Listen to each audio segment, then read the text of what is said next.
Hey, Shalom, Shalom, Shalom. Call hello Yahweh, Ba'ashem Yahushua, Ba'ashem Kakwadash. Double honors once again go out to the apostles, bishops, and elders, the great millstone, for pushing this truth. Salutations also go out to the Akim on the highways and byways out here preaching this truth, trying to wake up the remaining hopefully elect. This is Nama with the DC camp. And here we have, hey, further proof. Hey, this drought is not letting up. All right, this is a picture from it's called Tower Rock. All right, and the water level is so low. One guy that's a resident of this area here, he said this has only happened one other time in his lifetime. All right, you can see people. You see, let me see if I can enlarge it. Hold on. Nah, no, it's not gonna let me do it. But yeah, look at that. And you got to understand the Mississippi River is a major artery for goods. All right. This is a massive island in the middle of the Mississippi River south of St. Louis. It's typically surrounded by water and only accessible by boat, but a severe drought spreads across the Midwest and pushes river levels to record lows. People can now reach the rock formation on foot. Look at that shit. And here's the guy. He says the river's dropped low enough that you can walk over to Tower Rock and not get your feet wet or muddy. He says the guy's name is Jeff. That's a hell of a name. Anyway, I only remember being able to do this one other time in my life. Photos taken by this guy, Bidget, or whatever, show people hiking across the rocky riverbed, and that was right here. All right. To the island tower, a trek posing little risk in the near term as water levels are expected to continue to drop for at least the next 2 weeks. All right. Tower Rock can be reached on foot when the water level is below 1.5 feet at the Chester, Illinois river gauge. All right. The gauge dropped to around 0 on Thursday and shows no sign of significant recovery in the forecast. More than 55% of the contiguous United States is in drought. That means the lower 48, according to the U.S. Drought Monitor, which is the largest area since April. And more than 133 million people live in those drought-stricken areas, the biggest population affected since 2016. Severe drought covers more than 70% of Arkansas and nearly 40% of Missouri, up from just 5% a month ago. Now, why is that important? Because especially Arkansas, for the longest time, it was known as a state that, if cut off from everybody else, could sustain itself, because you got, it's known as the rice capital of the United States, the watermelon capital. You got your oil there. Let's see what else. Tomatoes, your wheat, and things of that nature. All right. So, hey. And then you got Missouri, 40%. And several locations have had record low precipitation over the past few weeks, including Memphis, Fayetteville, Arkansas, and Springfield, Missouri. The forecast from the Climate Prediction Center is dry with below average rainfall in the outlook through at least October 23rd. Also in Arkansas, you got the diamond mine there in Murfreesboro. All right, so here's another look at a full, better angle of the Tower Rock there. All right. It says the drought's early autumn expansion well, let's get a scripture real quick. This is going to be, you know where I'm going with this. This is Isaiah 29:6. All right. And it's, who's the she? All right. In fact, I'm going to have to do something with my Blue Letter Bible, because it's not giving me the headers. I don't know if it's the format because of my phone. I don't know. All right. And it talks about its comparison to siege of Jerusalem. All right. It said, but this applies to what we're going through now. In fact, all right, let's see. Let's go here.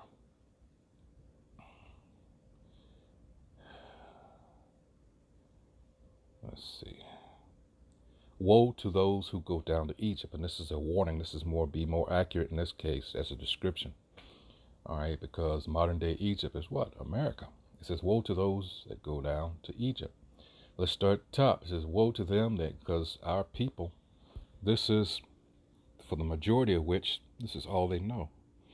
Esau has become their God. And coincidentally, that's what is leading up and what Revelation 13 and 16 is all about. All right. This devil is going to force you to choose between him and the Most High. You know, Esau, Edom, the descendants of Esau, the so-called white man, has a God complex, if you hadn't figured it out by now. All right, Isaiah 14th chapter, Ezekiel 20th chapter, 2 Thessalonians 2nd chapter, and some others. All right.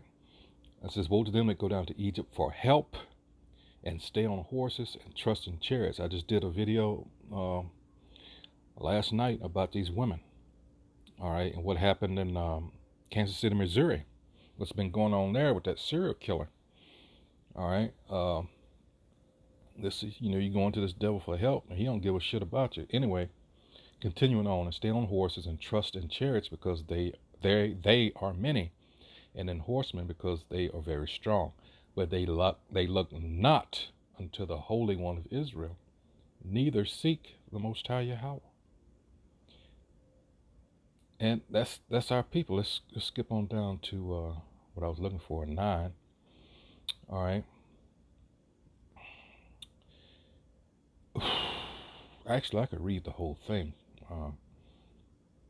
In fact, I think I will. But the point being, you go so much, like I said, this devil has enjoyed demigod status in the earth for so long that his pride has swelled to the point that he thinks he is on some level with the Most High himself.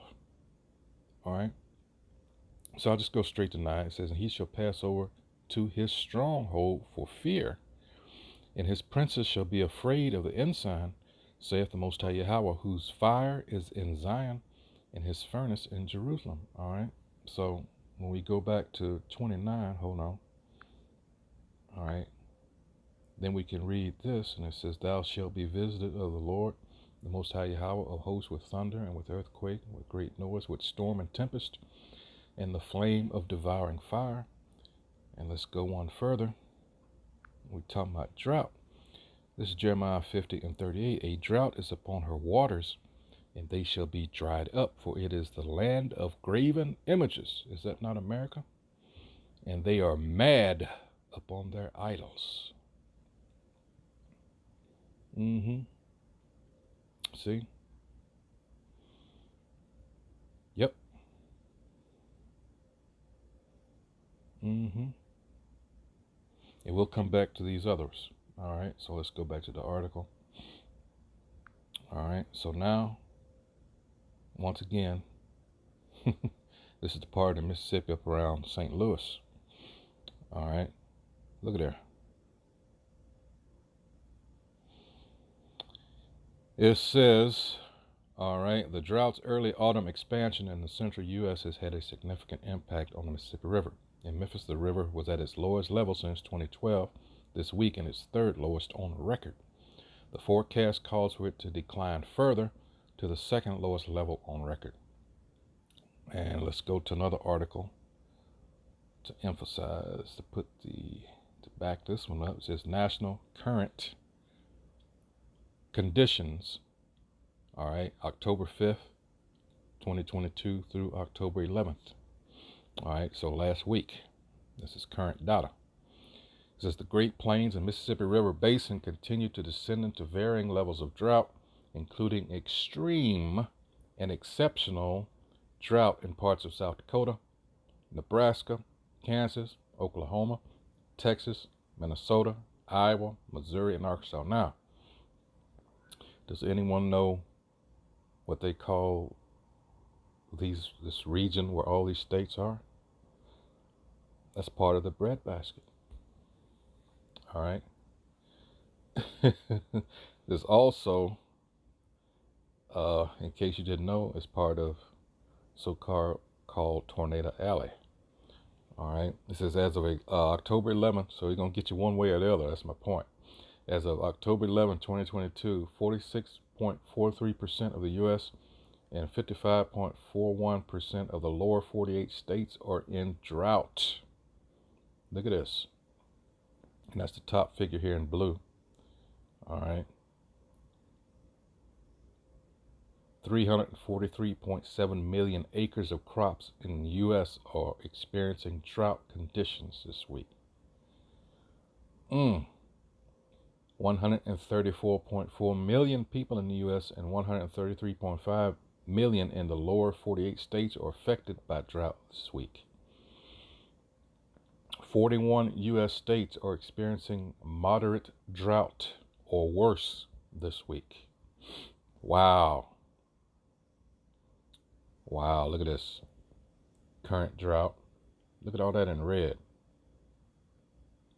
See that bright red? That's D3. If you come down here where it says U.S. drought monitor categories, you can understand this USA diagram here. All right, when you go to the legend here, it says yellow is abnormally dry. All right. Let's see if I can blow this up. Hold on. Yeah. Abnormally dry. So, so it's in the lower Delmarva up here where I am, like lower part of Maryland. Down in Virginia. Okay. Let's see. So look at this. Wow. All that yellow down in Georgia, Alabama, Mississippi, Louisiana, and then you get up into the Arkansas, you see the reds, and then Oklahoma, you got that dark, what is that one? That dark, hold on. Oh, that's exceptional drought. It's almost like a burgundy. Let's see. So you got Oklahoma, you got Missouri, let's see. Nebraska. Wow. But look over in California. Right smack dead in the middle almost. Exceptional drought. Alright. See, the Most High ain't playing with these devils. Alright. It says, let's see. What else is going on here? Precipitation conditions. Look, everything's on the East Coast. Just about. Alright. Far away from where these devils are. See here? Look again. Got a little, the upper, like Midwest, Illinois, Michigan, let's see, the Dakotas, and everything else. You got a little down there around Brownsville, Texas, that area there. Wow. New Mexico, let's see, and everything else is like Mississippi. Well, yeah, Mississippi, Georgia, Alabama, South Carolina, and then up north, Maine, Massachusetts, Connecticut, all that, New York. Wow. Doesn't look too good. All right, so, wow. Yeah. The more you look at these maps, like, damn. Drought indicator blends, all this. Oops, I didn't mean to do that. But hopefully you get the picture.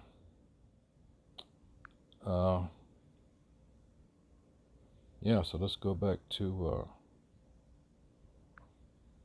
the article here. So, it says Bailey White, who lives in Tennessee, north of Memphis, told CNN she has never seen the Mississippi River's water level drop this low.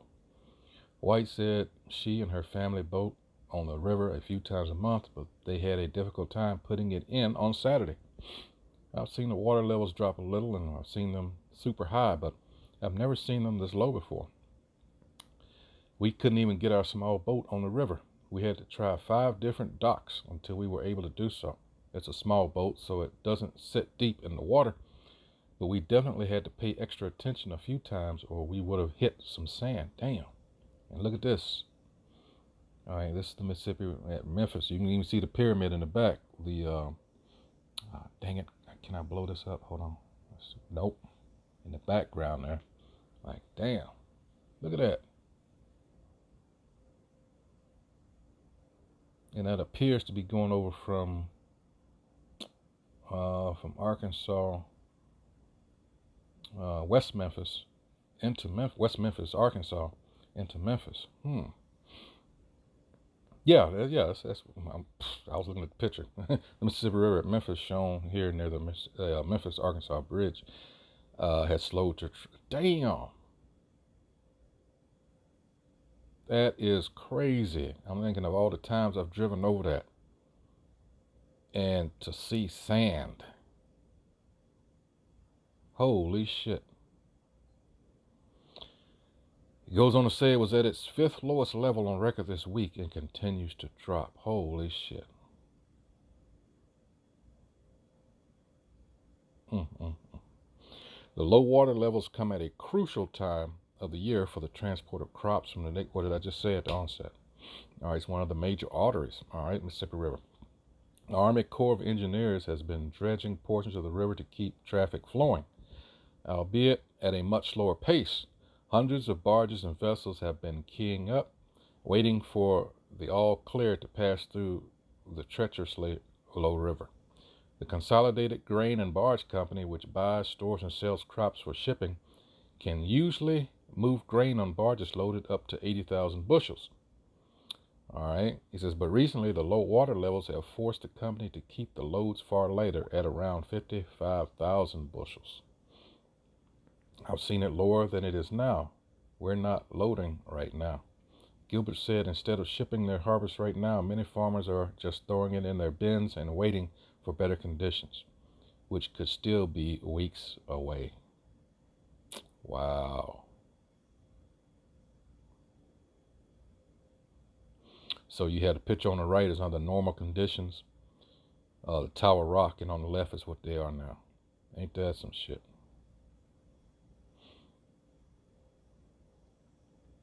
Yeah, so these are, it's a reason that these things are happening. It's not just like, this is Haggai 1:11, and I call for a drought upon the land, and upon the mountains, and upon the corn, and upon the new wine, and upon the oil, and upon that which the ground bringeth forth, and upon men, and upon cattle, and upon all the labor of the hands. Did you just not hear him say those farmers are just, because they can't ship their goods, they're just putting it in bins, trying to wait it out?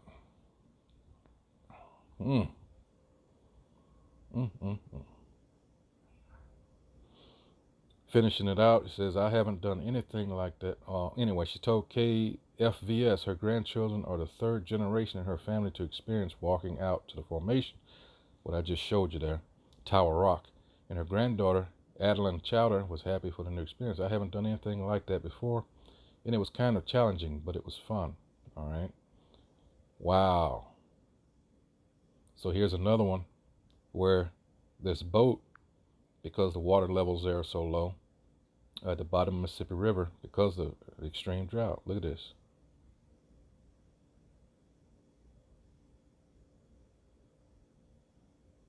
Some ships being forced to turn around. Tonight, low water levels along the Mississippi has exposed a piece of history that dates back to the 1800s.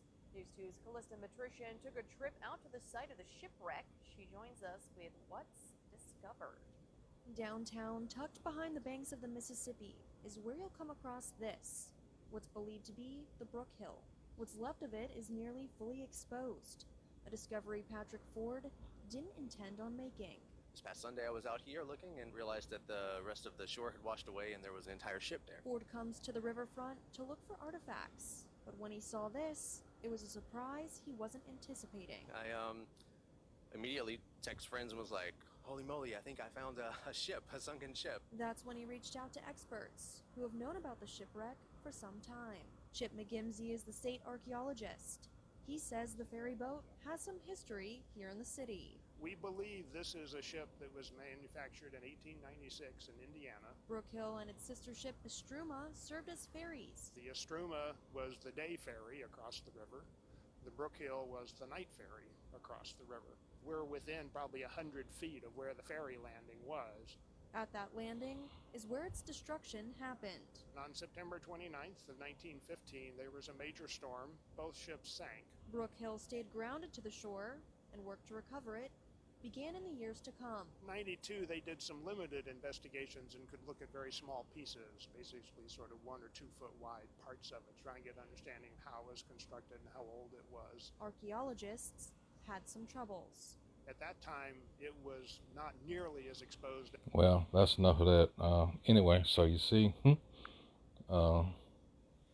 these things being revealed because of the drought. All right, let's see what else they got here. Oh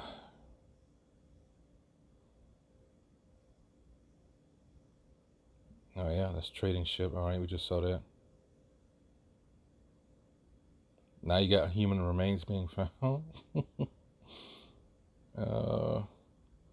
Lake Mead, we were talking about. All right, Hoover Dam. All right, you know, is that the Colorado River?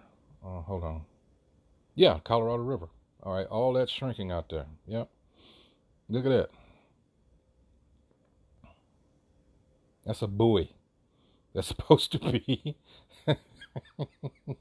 It's supposed to be water. Damn. Look at that. Yeah.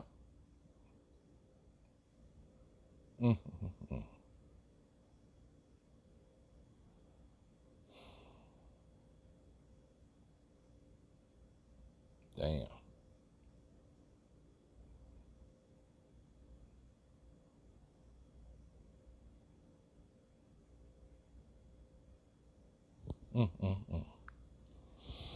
Let's see what else we got here. Another article on dwindling Lake Mead. All right.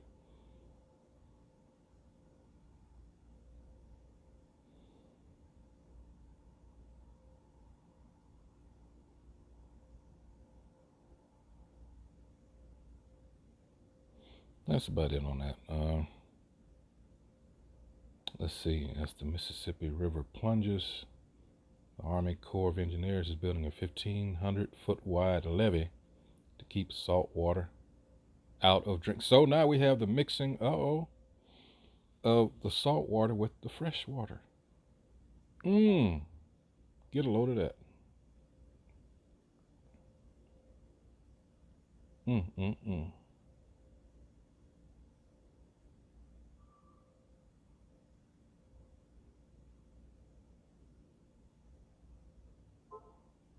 Damn.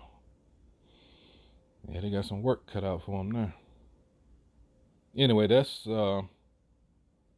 yeah, this is something I saw last week. America is going to shut down. If we shut down, that's what I was making reference to when I started this video. Mississippi River being a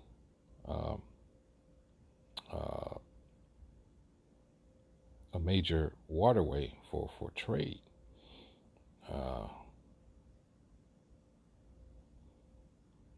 And like I say, if it shuts down, hey, you know, gonna have that domino effect.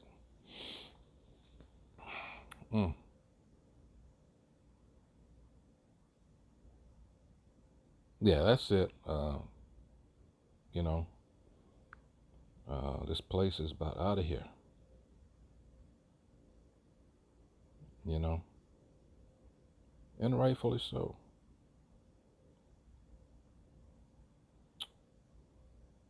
Yeah, boy. Not too much longer. You know, the Most High is fed up with this place. It's long overdue, and that's what we're here, you know. You got to pray more and more at this place. You know, this is an open air prison for the Israelites. Always has been, you know. Hey, so with that, once again, this has been about the drought. This is throughout America, period. All right, but we started out talking about what's happening in Mississippi, and but this is major. All right, this is, like it says, the contiguous. That means the lower 48, 41 states, all right, are going through this, of the lower 48. That's crazy. All right, but it's just a sign of the times and a sign of worse things to come. Hey, so with that, I hope everyone who views this is edified. Hey, pray for the brethren. Time is short.